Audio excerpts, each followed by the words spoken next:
my name is Leo Herrman, and I'm going to be talking to you today about forensic psychology.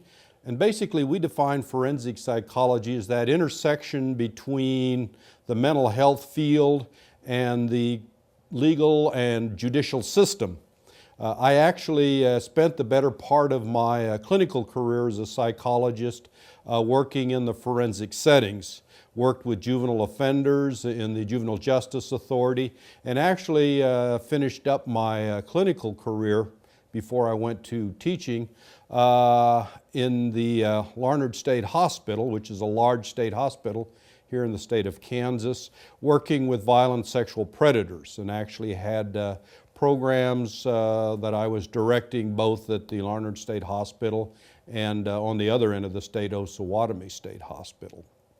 So spent quite a bit of time doing that, quite a bit of time actually in the court, testifying in various cases, working with various legal individuals related to psychological issues. So I want to talk today a little bit about the various general types of forensic psychology or areas related to that. And when we do that, we usually talk about it in terms of civil and criminal cases. And I'll talk first about criminal cases. Usually psychology gets involved with the judicial system in the criminal arena around adjudicative competencies or criminal responsibilities. Sometimes though we can be also involved with victim traumas and injuries or sometimes veracity of child abuse allegations.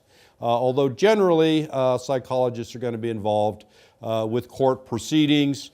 The adjudicative competency means basically, is the person able to stand trial? The criminal responsibility in layman's terms would be not guilty by reasons of insanity. With civil cases, and now we've left the criminal arena, we talk about psychology's involvement with child custody evaluations, with competency evaluations, civil commitments, psychological damages in any kind of lawsuits involving accidents, injuries, other kinds of traumas due to someone's neglect, and once in a while even what we call psychological autopsies, usually someone who's committed suicide, going in and trying to understand what was going on in that person's head that resulted in their taking their own lives. Another thing that psychologists are involved with in terms of the the judicial system would be working in correction settings, working in the Juvenile Justice Authority or juvenile justice agencies, and now in this day and age, working with with sex offenders and sex offender treatment. There's a number of states now that actually have programs set up for chronic violent sex offenders in which once they've completed their prison time, they're referred to the civil side for treatment because they're deemed to be a danger to themselves or others. So let's take now a look at the criminal system and adjudicative hearings. To really arrive at some kind of just and appropriate punishment, the courts need to assess a defendant's responsibility for committing a crime and his or her capability to contribute towards their defense. For example, people who might suffer from a very serious instability or mental illness may not be responsible for their actions or be able to defend themselves in court. And then these determinations are usually guided by mental health professionals.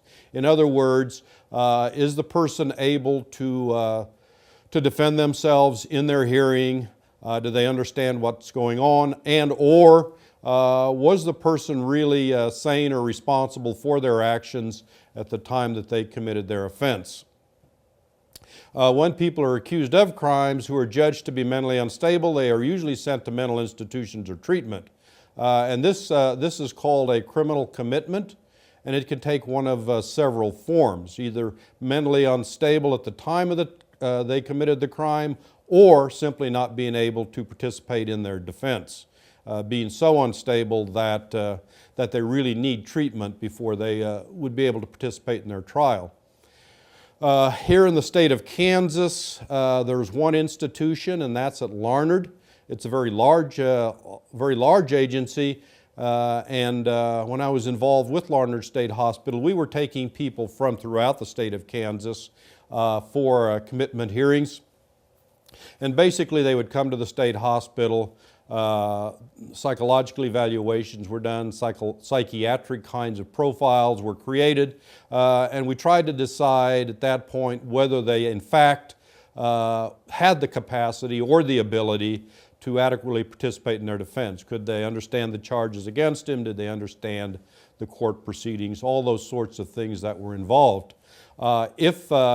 If we felt like they could do that based upon our assessments, then they'd be referred back to their local county or city jails where they'd await trial. If, on the other hand, it was decided that they simply were so mentally unstable that they couldn't participate in their trial or their defense, then they would actually stay at the state hospital in a secure setting and undergo treatment until we felt like they were able to participate in their defense. In other words, they understood the charges, they understood what witnesses were saying, and they really could speak on their behalf.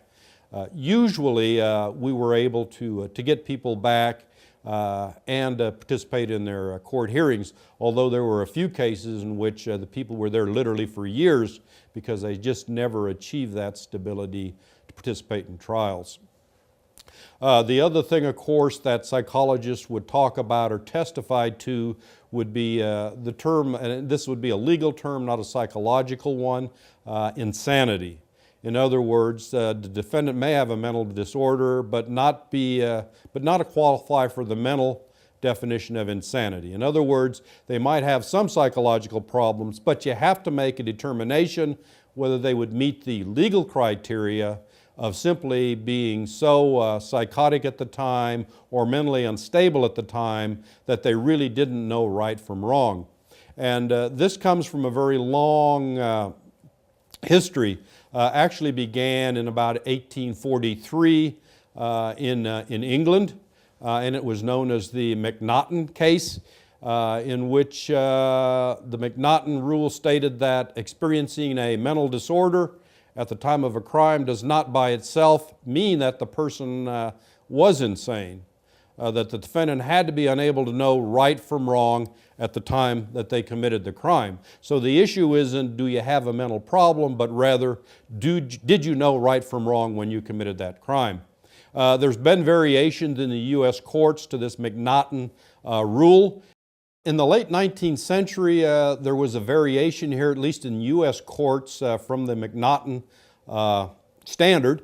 And they kind of adopted a standard of insanity which basically had to do with what was called the irresistible impulse test.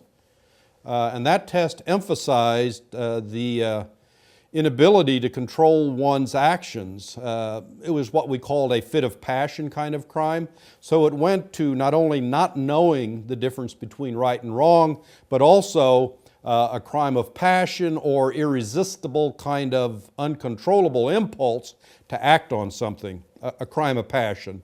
And what we began to see then were a lot of people who were arguing that they were innocent by reasons of insanity simply because they were just overwhelmed with some kind of irresistible urge. And usually that would be an example of a spouse catching their respective spouse with someone else in a fit of anger, rage, jealousy. They end up killing their spouse's lover or that spouse.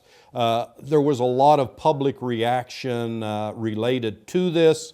And then the courts kind of evolved to a third type of definition of insanity, which was called the Durham test. And people were not criminally responsible if their unlawful act was the product of some mental disease or defect. So you had these three different kinds of standards then: the McNaughton, the fit of passion, and then the Durham test. And really there was kind of an outcry on the part of the public about too many people were arguing that they were innocent by reasons of insanity, and the whole system was really too broad in allowing people to avoid responsibility for their actions. In 1955, the American Law Institute developed a test that combined aspects of the McNaughton, irresistible impulse, and the Durham test. But that test was abandoned simply because it was viewed as just too liberal. And then in 1983, the American Psychiatric Association recommended a return to simply that McNaughton test, which is, again, simply not knowing right from wrong.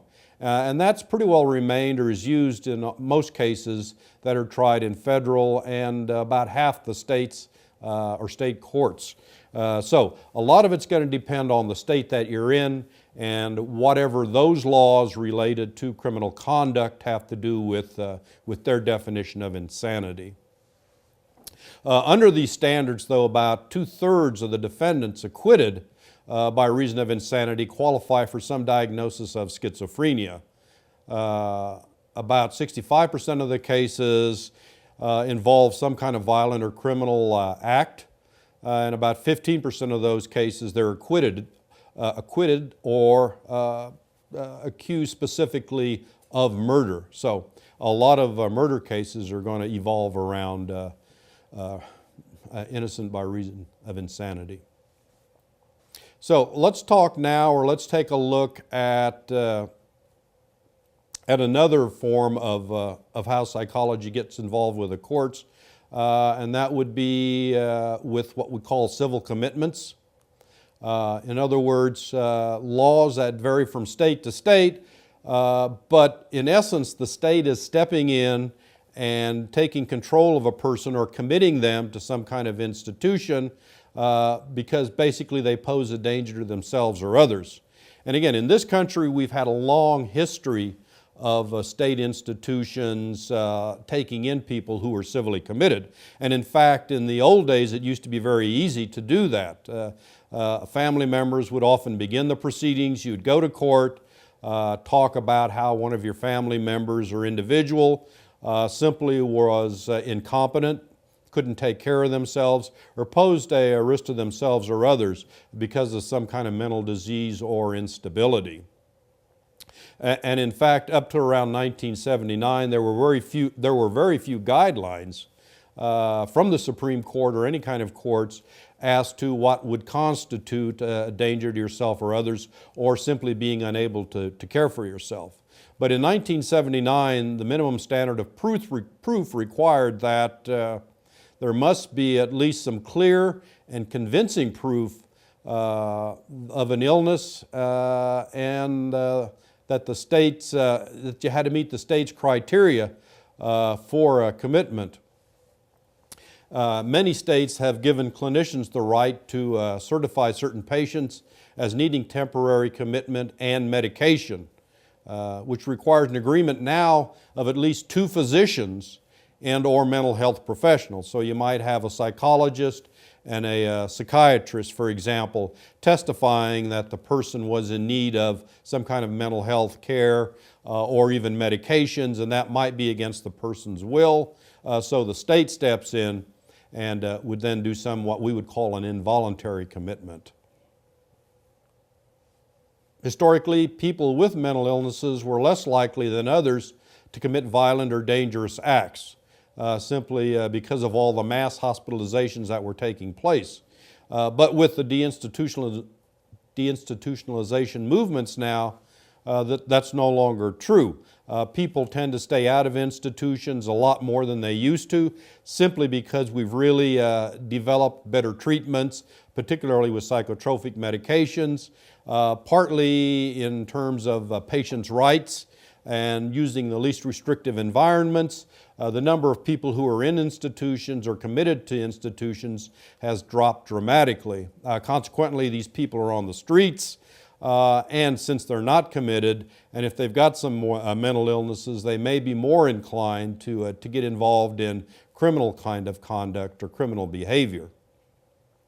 Although the vast majority of people with mental illnesses still do not commit violent crimes, many of the violent crimes committed, though, are by people who have some form of mental illness. So a judgment of dangerousness is often required for an involuntary civil commitment. And research suggests that while mental health professionals are very often wrong in making long-term predictions of violence, short-term predictions or predictions of some kind of imminent violence are usually fairly accurate. So in terms of saying, okay, long ways down the road, this person may be a danger to themselves or others, not that easy. But we are able to say, though, that there's some imminent danger. In other words, my experience has been in working with individuals who were involuntarily committed. There was usually some kind of suicidal gesture or some kind of suicidal concern. Rarely was it some kind of homicidal issue. In other words, they were threatening to harm someone else. But most voluntary commitments or involuntary commitments that I was involved with usually involved some kind of suicidal attempts, or at least talk about suicide. And this usually was with some very mentally unstable individual who had simply got off their medications and had begun to decompensate. So civil commitments have been criticized on several grounds. Number one, there's an argument that it's really hard to assess the dangerousness of an individual. In other words, it's difficult to predict what a person is going to do. But usually the best predictor of future behavior is past behavior. So you're going to look at the person's behavior in the past, their actions, where their state of mind is at right now, whether they're threatening to hurt someone or themselves, whether they have a means to carry it out, whether they have resources available to prevent them from doing it. All these things are kind of weighed. And at least for the near term, you can usually feel fairly assured that maybe this person needs to get some help. On the other hand, when you're talking about violent sexual predators, there you're usually talking about some kind of long-term involuntary commitment. And there, research is not quite as supportive of the ability to really sort out people who down the road are going to be a danger to others. There is an argument on the part of some clinicians, though, that you should simply do away with involuntary commitments, but there's really no move on the part of any state to really do that.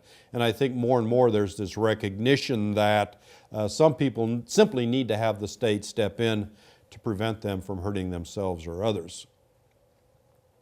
The flexibility of involuntary commitment laws actually peaked in around 1962 when the Supreme Court finally stepped in and ruled that committing someone who suffered from various kinds of issues other than, let's say, mental illnesses, for example, drug addictions, other kinds of issues, simply couldn't be committed against their own will.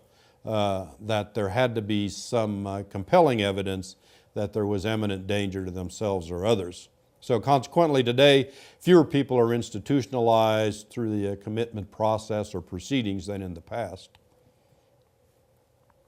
Over the past 2 decades, though, courts' decisions, state and federal laws have greatly expanded the rights of patients with mental disorders as well. So another area that you're going to be becoming involved with, or that's beginning to emerge, is the relationship between patients who are in some kind of mental health treatment and their rights. And usually this evolves around or centers around, even though they're in a state or psychiatric institution, or in the state of Kansas, even some mandated outpatient treatment, they don't want to take their medications. And what does this mean?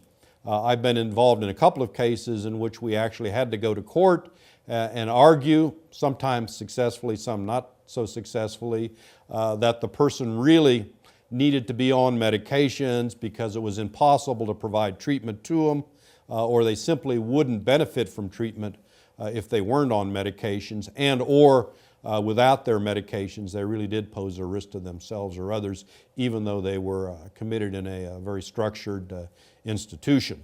So the other thing that I wanted to talk about, at least just briefly in the time remaining, are 2 other areas.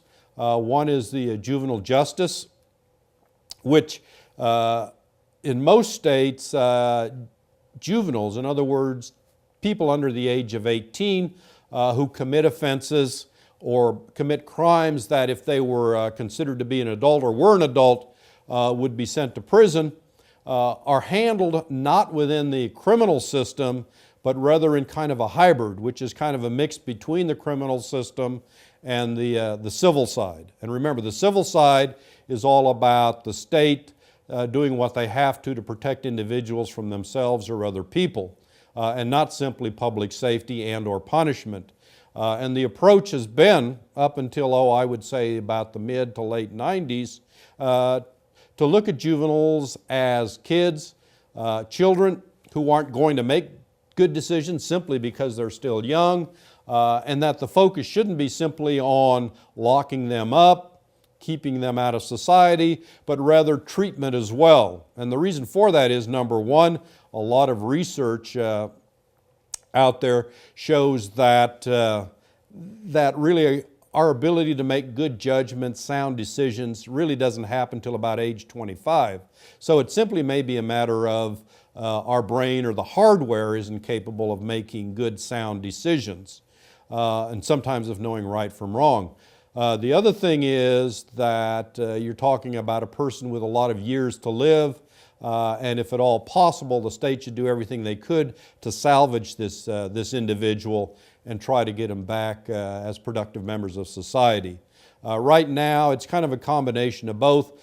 Federal law took a step to require some kind of determinate sentencing for juvenile offenders, which was similar to the adults. So about the mid-90s, late 90s, most states kind of took a step towards more of a corrections approach with juvenile offenders. But still, we haven't abandoned the point that we need to educate them. We need to do everything we can to still try to return them to society. So we're still doing that. Another thing that we're beginning to see, and there's probably about 20-some states have gone to what's known as violent sexual predator laws or acts, which basically say that after you've committed a violent sexual crime, and usually these crimes were against children, but they could also be things like rape.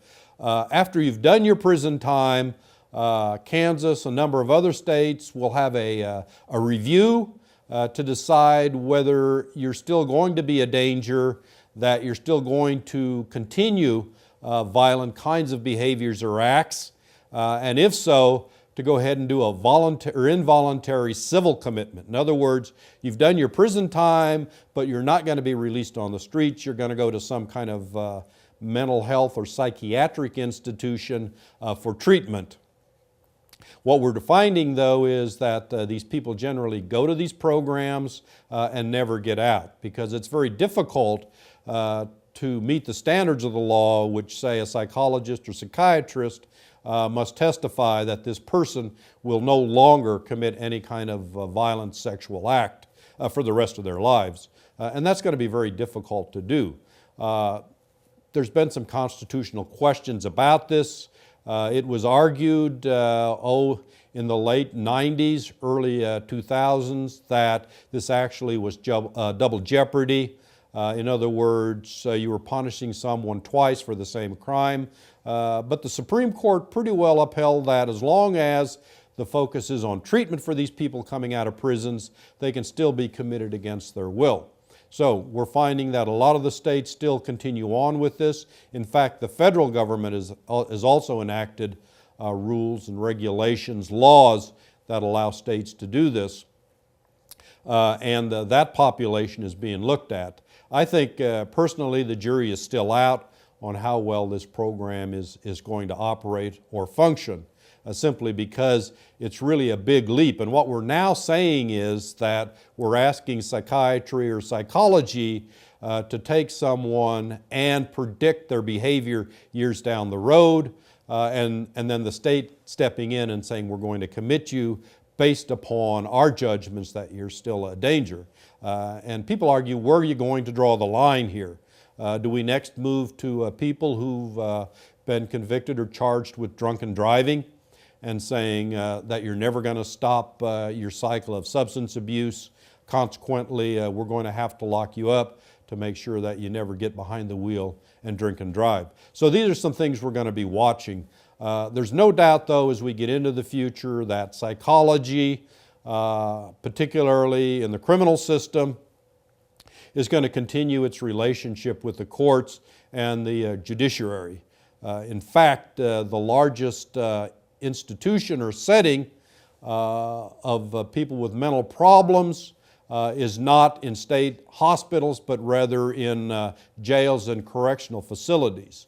Both Chicago and Los Angeles, for example, have more people with mental illness committed or locked up than any kind of state psychiatric institution.